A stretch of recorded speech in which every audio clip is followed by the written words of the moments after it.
কিছুক্ষণ আগে দেখিয়েছিলাম তা যুযুধান কৃষ্ণেন্দু নারায়ণ চৌধুরী, এবার শ্রীরূপা মিত্র চৌধুরী বিজেপি প্রার্থী মালদা দক্ষিণে, সেখানে তাকে গো ব্যাক স্লোগান। बीजेपी हटाओ, बीजेपी हटाओ, बीजेपी हटाओ, बीजेपी हटाओ, बीजेपी हटाओ, बीजेपी हटाओ। যা জানা যাচ্ছে এখানে শ্রীরূপা মিত্র চৌধুরী গিয়েছিলেন, তাকে ঘিরে তৃণমূল কংগ্রেসের সমর্থকদের, কর্মী সমর্থকদের বিক্ষোভ। बीजेपी हटाओ।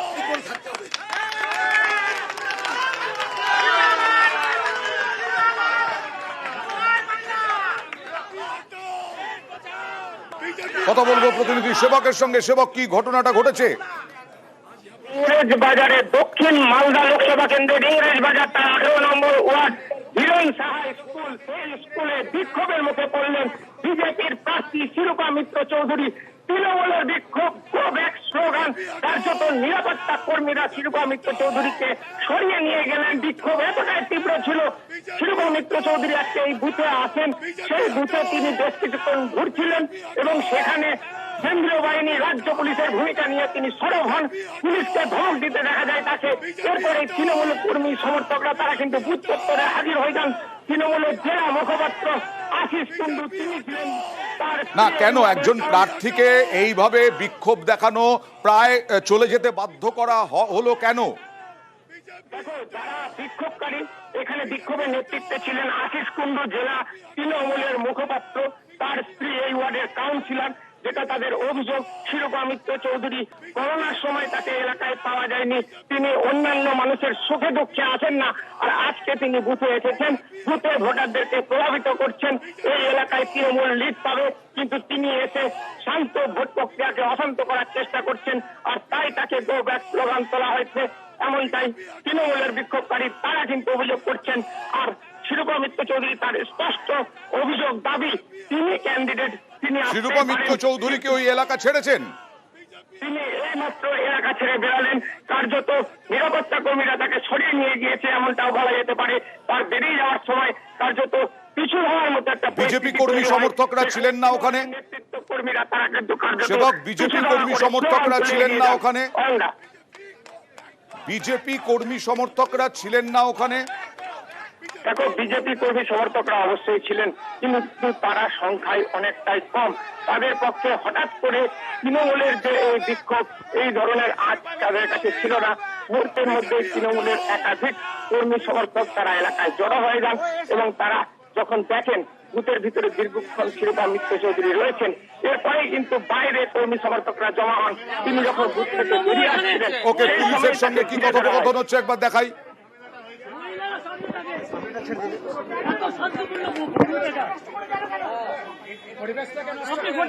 মহিলারা বসে আছে, এত শান্তন্য ভোট। এখানে তারা খাবে, এখানকার মানুষ, এখানকার মানুষ কথা বলতে জানে, এখানে কোনো গন্ডগোল হয় না। হঠাৎ করে এসে পুলিশ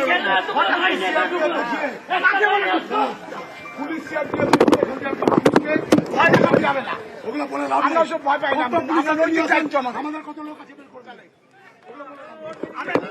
পুলিশ এসছে পরিস্থিতি নিয়ন্ত্রণে, পুলিশকে অভিযোগ জানানো হচ্ছে, আর শ্রীরূপা মিত্র চৌধুরীর গাড়িতে, গাড়ির পেছন পেছন ছুটছেন তৃণমূল কর্মী সমর্থকরা। বৈশ্বনাথদা যদি কোনো ফ্যাক্টরি না হন, মোহাম্মদ সেলিম, শ্রীরূপা মিত্র চৌধুরী, তাহলে এরকম ভাবে বিক্ষোভ করতে হচ্ছে কেন?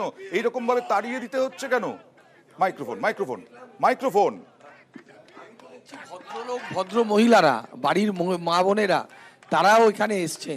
ইনি কাউন্সিলর। হ্যাঁ, তার পাশে যারা দাঁড়িয়ে আছেন মহিলারা, দেখুন সাধারণ মহিলারাও দাঁড়িয়ে আছেন। আসলে বিজেপি প্রভোকেশনের এক নানান ধরনের চেষ্টা করছে।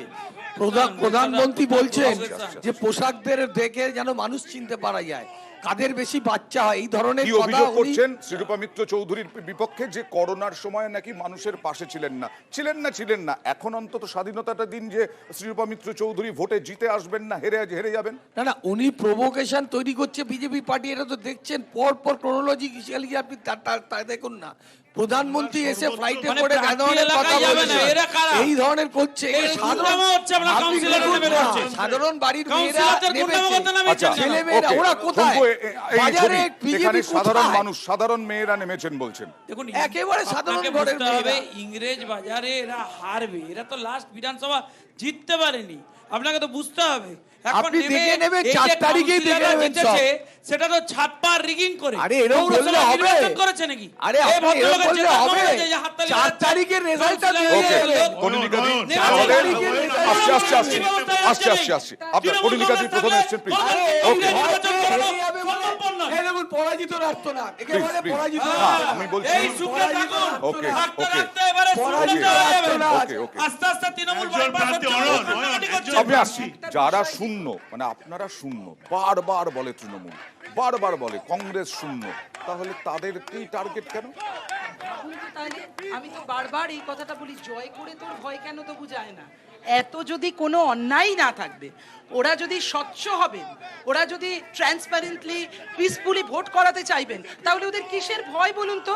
যে কোনো জায়গায় একটার পর একটা, রতুয়ায় বলুন বা হলদিবাটিতে বলুন, মালদাতে দেখানো হচ্ছে যে সেখানে কংগ্রেসের যারা সমর্থক তাদেরকে ভোট দিতে যাওয়া হচ্ছে না। সেলিমদার রানীনগরে ভুয়ো এজেন্ট কাকে ধরতে হলো? সেলিমদাকে। কেন ধরতে হবে প্রার্থীকে? কি কারণের জন্য? নানান জায়গায় ঘুরতে হচ্ছে এবং বিভিন্ন জায়গায় কখনো কংগ্রেস সমর্থকের বাড়িতে, কখনো সিপিআইএম এজেন্টকে ভয় দেখাচ্ছে।